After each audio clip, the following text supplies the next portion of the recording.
بسم اللہ الرحمن الرحیم۔ شروع اللہ کے نام سے جو بڑا مہربان اور نہایت رحم کرنے والا ہے۔ میرے عزیز بہن بھائیوں، آج کی ویڈیو میں ہم بات کرنے والے ہیں سورۃ الفاتحہ کی۔ سورۃ الفاتحہ جسے قرآن پاک کی ماں بھی کہا جاتا ہے۔ سورہ فاتحہ کی اتنی برکتیں اور فضیلت ہے کہ حضور اقدس صلی اللہ تعالیٰ علیہ وآلہ وسلم نے ارشاد فرمایا، سورہ فاتحہ ہر مرض کی دوا ہے۔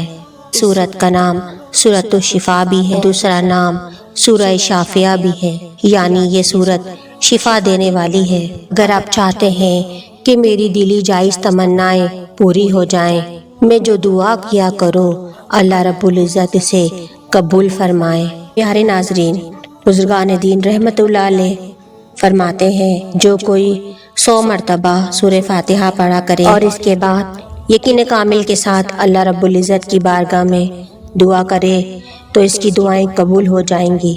اگر آپ بیمار ہیں یا آپ کی فیملی میں سے یا آپ کے جاننے والوں میں سے کوئی بیمار ہے اور ایسا بیمار ہے کہ علاج کرانے کے باوجود بھی وہ صحت یاب نہیں ہو پا رہا ہے، اسے شفا نہیں مل پا رہی ہے، تو آپ سورہ فاتحہ فجر کی سنتوں اور فرض کے درمیان 41 مرتبہ پڑھیں اور پڑھ کر مریض پر دم کریں۔